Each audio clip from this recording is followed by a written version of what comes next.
Hi everyone, ಎಲ್ರಿಗೂ ನಮಸ್ಕಾರ. ನೀವು ನೋಡ್ತಾ ಇದ್ದೀರಾ ಭವಾನಿ ಕಿಚನ್ಸಿಂದ. ನಾನು ಭವಾನಿ. ಇವತ್ತು ನಾನು ತೋರಿಸ್ತಾ ಇರೋ ರೆಸಿಪಿ ಹೆಸರು ಚಿಕನ್ ಬಿರಿಯಾನಿ. ಚಿಕನ್ ಬಿರಿಯಾನಿ ಅಂದರೆ ಎಲ್ರಿಗೂ ತುಂಬ ಫೇವ್ರೇಟು. ಇದು ತುಂಬ ಈಸಿಯಾಗಿ ಟೇಸ್ಟಾಗಿ ಹೇಗೆ ಮಾಡೋದು ಅಂತ ನೋಡ್ಕೊಳ್ಳೋಣ. ಮೊದಲಿಗೆ ತೊಳೆದಿಟ್ಕೊಂಡಿರೋಂತಹ ಅರ್ಧ ಕೆಜಿ ಚಿಕನ್ನ ಇಟ್ಕೊಂಡಿದ್ದೀನಿ. ಒಂದು 3-4 ಈರುಳ್ಳಿ, ಚಿಕ್ಕದಾಗಿ ಕಟ್ ಮಾಡ್ಕೊಂಡಿರೋಂಥ ಟೊಮೆಟೊ, ಕೊತ್ತಂಬರಿ ಪುದೀನ ಪೇಸ್ಟು, ಶುಂಠಿ ಬೆಳ್ಳುಳ್ಳಿ ಹಸಿಮೆಣಸಿನ್ಕಾಯಿ ಪೇಸ್ಟು, ಸ್ವಲ್ಪ ತುಪ್ಪ, ಸ್ವಲ್ಪ ಎಣ್ಣೆ, ಒಂದು ಬಟ್ಲು ಮೊಸರು, ಮತ್ತು ಕೊತ್ತಂಬರಿ ಪುದೀನ, ಮತ್ತು ಪಲಾವ್ ಸ್ಪೈಸಸ್ಸು, ಚಕ್ಕೆ, ಲವಂಗ, ಮರಾಠಿ ಮೊಗ್ಗು, ಏಲಕ್ಕಿ, ಮತ್ತು ಪಲಾವ್ ಎಲೆ, ಮೆಂತ್ಯ. ಮೊದಲಿಗೆ ಇದನ್ನು ಒಂದು ಕುಕ್ಕರಿಗೆ ಎಣ್ಣೆ ಹಾಕಿ, ಎಣ್ಣೆ ಬಿಸಿಯಾಗಿದ್ದ ನಂತರ ಒಂದು 4-5 ಸ್ಪೂನ್ ತುಪ್ಪ ಹಾಕ್ಕೋಬೇಕು. ತುಪ್ಪ ಹಾಕ್ಕೊಂಡ್ರೆ ತುಂಬ ಚೆನ್ನಾಗಿರುತ್ತೆ ಬಿರಿಯಾನಿ ಅಂತ ಹೇಳ್ತೀನಿ. ಮತ್ತು ತುಪ್ಪ ಚೆನ್ನಾಗಿ ಕಾದಾದ್ಮೇಲೆ ಪಲಾವ್ ಸ್ಪೈಸಸ್ನ ಹಾಕ್ಕೊಂಡು ಚೆನ್ನಾಗಿ ಫ್ರೈ ಮಾಡ್ಕೋಬೇಕು. ಪಲಾವ್ ಚೆನ್ನಾಗಿ ಸ್ಪೈಸಸ್ಸು ಫ್ರೈ ಆದಮೇಲೆ ಈರುಳ್ಳಿ ಹಾಕ್ಕೊಂಡು ಈರುಳ್ಳಿ ಕಲರ್ ಚೇಂಜ್ ಆಗೋವರೆಗೂ ಇದನ್ನು ಬಾಡಿಸ್ಕೋಬೇಕು. ಈರುಳ್ಳಿ ಕಲರ್ ಚೇಂಜ್ ಆದಮೇಲೆ ಶುಂಠಿ ಬೆಳ್ಳುಳ್ಳಿ ಹಸಿಮೆಣಸಿನ್ಕಾಯಿ ಪೇಸ್ಟ್ನ ಇದಕ್ಕೆ ಹಾಕ್ಕೊಂಡು ಕೊತ್ತಂಬರಿ ಪುದೀನ ಪೇಸ್ಟ್ನ ಇದಕ್ಕೆ ಹಾಕ್ಕೊಂಡು ಫ್ರೈ ಮಾಡ್ಕೋಬೇಕು. ಕೊತ್ತಂಬರಿ ಪುದೀನ ಪೇಸ್ಟ್ನ ಹಾಕೋದ್ರಿಂದ ಬಿರಿಯಾನಿ ತುಂಬ ಟೇಸ್ಟಾಗಿರುತ್ತೆ.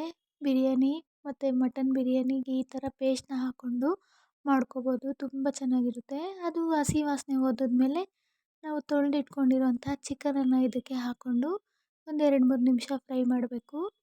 ಚಿಕನ್ನು ಮತ್ತು ಆ ಪೇಸ್ಟು ಹೊಂದ್ಕೋಬೇಕು. ಆ ಥರ ಫ್ರೈ ಮಾಡಿಕೊಂಡು ಒಂದು ಅರ್ಧ ಸ್ಪೂನ್ ಅರಿಶಿನ ಹಾಕ್ಕೋಬೇಕು. ಅರಿಶಿನ ಹಾಕೋದ್ರಿಂದ ಚಿಕನ್ನು ತುಂಬ ಸಾಫ್ಟಾಗಿ ಬೇಯುತ್ತೆ. ಅರಿಶಿನ ಹಾಕಿ ಒಂದು ಚಿಕನ್ಗೆ ಎಷ್ಟು ಬೇಕೋ ಅಷ್ಟು ಉಪ್ಪು ಹಾಕ್ಕೋಬೇಕು.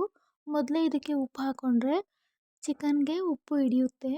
ನಾವು ಕೊನೆದಾಗ ಹಾಕ್ಕೊಂಡ್ರೆ ಅದು ಚಿಕನ್ಗೆ ಒಂದು ಚೂರು ಉಪ್ಪು ಹಿಡಿಯಲ್ಲ. ಸೊ ಮೊದಲೇ ನಾವು ಇದಕ್ಕೆ ಚಿಕನ್ ಬೇವಾಗೆ ಉಪ್ಪು ಹಾಕ್ಕೊಬಿಟ್ರೆ ಚಿಕನ್ ನಾವು ಒಂದೊಂದು ಪೀಸ್ನು ತಿನ್ನೋವಾಗ ಅದು ಉಪ್ಪು ಕರೆಕ್ಟಾಗಿರುತ್ತೆ, ಉಪ್ಪು ಖಾರ ಅಂತ ಹೇಳ್ತೀನಿ. ಮತ್ತು ಚೆನ್ನಾಗಿ ಉಪ್ಪು ಮತ್ತು ಅರಿಶಿನ ಮಿಕ್ಸ್ ಆಗೋವರೆಗೂ ಬೇಯಿಸ್ಕೋಬೇಕು.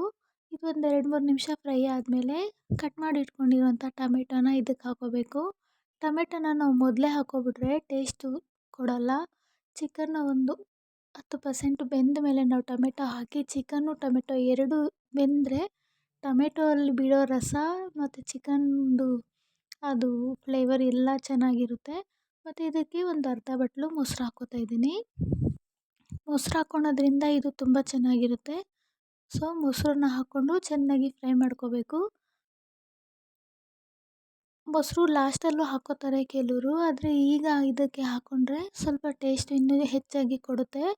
ಚೆನ್ನಾಗಿ ಇದು ಫ್ರೈ ಆದಮೇಲೆ ಇದಕ್ಕೆ ಚಿಕನ್ ಬಿರಿಯಾನಿ ಪೌಡರ್ 1-2 ಸ್ಪೂನು, ಒಂದು ಅರ್ಧ ಸ್ಪೂನು ಗರಂ ಮಸಾಲ ಹಾಕ್ಕೋಬೇಕು.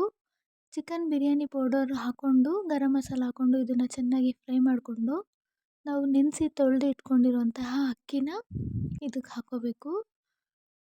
ಈ ಪೌಡರ್ನ ಹೀಗೆ ಹಾಕ್ಕೊಂಡು ಸ್ವಲ್ಪ ಮಿಕ್ಸ್ ಮಾಡಿದ್ರೆ ಚಿಕನ್ ಪೀಸ್ಗೆ ಖಾರ ಉಪ್ಪು ಎಲ್ಲ ಹಿಡಿಯುತ್ತೆ.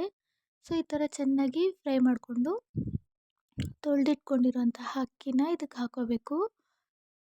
ಮೊದಲೇ ಬಿಸಿ ನೀರನ್ನ ಕಾಯಿಸಿ ನಾವು ಇಟ್ಕೊಂಡು ನೆನೆಸಿರೋ ಅಕ್ಕಿನ ಅಂದರೆ ಒಂದು 5 ನಿಮಿಷ ನೆನೆಸ್ಕೊಂಡ್ರೆ ಸಾಕು, ಬೇಗ ಆಗಿಬಿಡುತ್ತೆ. ಮತ್ತು ಅಕ್ಕಿ ನೆನೆಸೋದ್ರಿಂದ ಅನ್ನ ಸಾಫ್ಟಾಗಿರುತ್ತೆ, ಚೆನ್ನಾಗಿರುತ್ತೆ.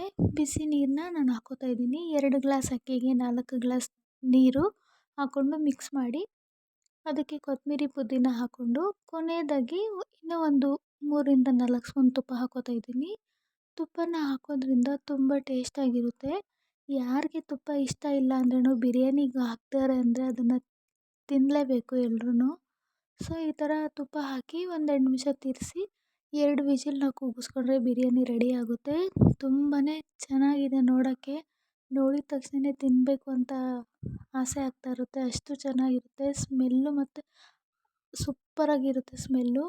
ಒಂದು ಸರಿ ಈ ಥರ ಬಿರಿಯಾನಿನ ಟ್ರೈ ಮಾಡಿ, ಈಸಿಯಾಗಿ ಮಾಡ್ಕೋಬೋದು ಮತ್ತು ತಿನ್ನೋಕ್ಕೆ ತುಂಬ ಚೆನ್ನಾಗಿರುತ್ತೆ. ಖಾರ ಉಪ್ಪು ಹುಳಿ ಎಲ್ಲ ಕರೆಕ್ಟಾಗಿದೆ. ಒಂದ್ಸರಿ ನೀವು ಟ್ರೈ ಮಾಡಿ. ವಿಡಿಯೋ ಇಷ್ಟ ಆದರೆ ಲೈಕ್ ಮಾಡಿ, ಶೇರ್ ಮಾಡಿ, ಸಬ್ಸ್ಕ್ರೈಬ್ ಮಾಡ್ಕೊಳೋದು ಮರಿಬೇಡಿ. Thank you friends. ಬಾಯ್.